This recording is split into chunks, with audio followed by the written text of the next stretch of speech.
Question 5 of exercise 5.2. Find the number of right angles turned through by the R hand of a clock when it goes from A है 3 to 6, यानी जो ये R hand है ये कितना right angles move कर रहा है हमें ये देखना है। जैसे कि ये 3 पर है, पहले ये 3 पर है और 3 से 6 पर मूव किया है, सॉरी 3 से 6 पर मूव किया है, तो ये कितना राइट एंगल मूव किया है। हमें पता है कि अगर वो 3 नंबर्स मूव करता है 1 2 एंड 3, तो अगर 3 मूव करता है तो we can say that it is 1 right angle or 90 degree. तो ये कितना राइट एंगल मूव किया है, 1 राइट एंगल। तो we can write if our hand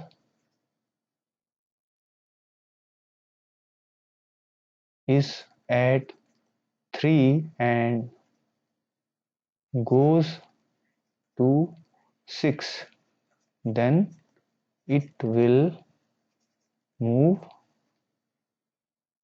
90 degrees, that is 1 right angle. So this is the answer for this question, part A. Second part देखते हैं, B part. If it moves from 2 to 8, so पहले ये 2 पर है और 8 पर आ जाता है, 8 पर ये 8 है, सो ये 8 पर आ जाता है, तो ये कितने राइट एंगल मूव किया ये हमें देखना है। सो पहले हम देखेंगे ये 1 नंबर चला, ये 2 नंबर चला और ये 3 नंबर्स मूव किया। जब ये 3 नंबर मूव करेगा तो ये 1 राइट एंगल मूव किया, और जब ये 1 2 3 यानी 1 2 3 ये सेकंड राइट एंगल मूव किया, यानी कि 2 right angles. So we can say if our hand moves from 2 to 8, it moves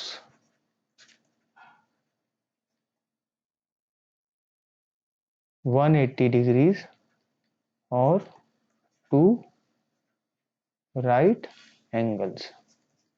So this is what is the answer of B part. अब इसी तरह C part देखते हैं। C part है 5 to 11, यानी 5 पर था और 11 पे आ गया। So starts from here, it's at 5 और 11 पर पहुंच गया। So कितना मूव किया, अगेन हम देख सकते हैं 1 number 2 number and 3 number. 3 number पर पहुंचने से ये राइट एंगल पर पहुंच जाता है, तो 1 राइट एंगल एंड 1 2 एंड 3, ये 3 नंबर और चला, यानी 1 more right angle. So it has moved 2 right angles. So if our hand moves from 5 to 11, it moves 180 degree or 2 right angles. So this is how we can answer these questions. तो अब हम D part देखते हैं। D part है 10 to 1, यानी ये जो R and था ये पहले 10 पर था और फिर 1 पर आ गया, तो ये कितना मूव किया है, 1 point 2 points and 3 numbers, 1 2 and 3, 3 point चलने पर ये 90 डिग्री मूव करता है, तो 1 right angle. So we can write if our hand moves from 10 to 1, it moves 90 degree or 1 right angle. ये हमारा डी पार्ट का आंसर हो गया। अब ई पार्ट देखते हैं।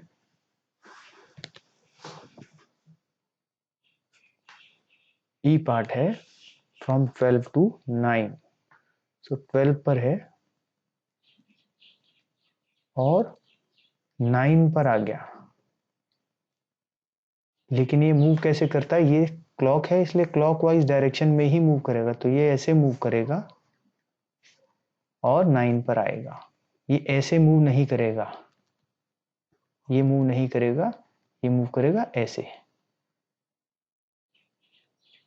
तो हम देख सकते हैं कि ये कितने राइट एंगल मूव करेगा, 1 point, 2 point and 3 point. 3 point में 1 राइट एंगल होता है, तो ये 1 राइट एंगल हो गया।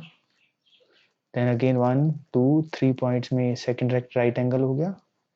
देन अगेन 1 2 एंड 3 पॉइंट्स में ये थर्ड राइट एंगल हो गया। तो ये 270 डिग्री चला है या 3 राइट एंगल चला है। तो we can say if our hand moves from 12 to 9, it moves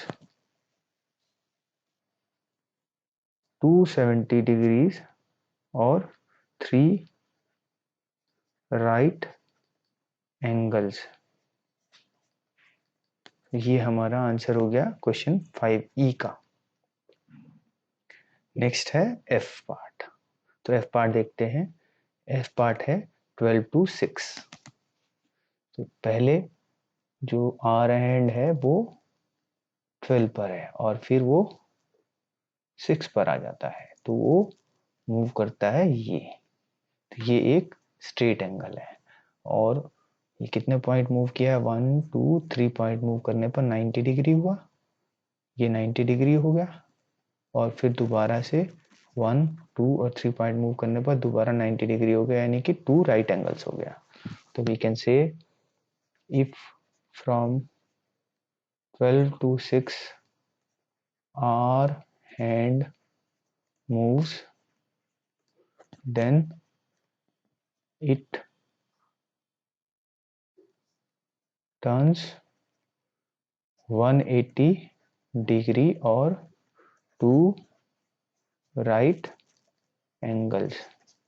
So this is how we have to answer the question। तो ये 2 right angles चला 12 से 6 मूव करने के लिए। तो ये हमारा क्वेश्चन 5 के सभी आंसर्स हमने कंप्लीट कर लिए हैं।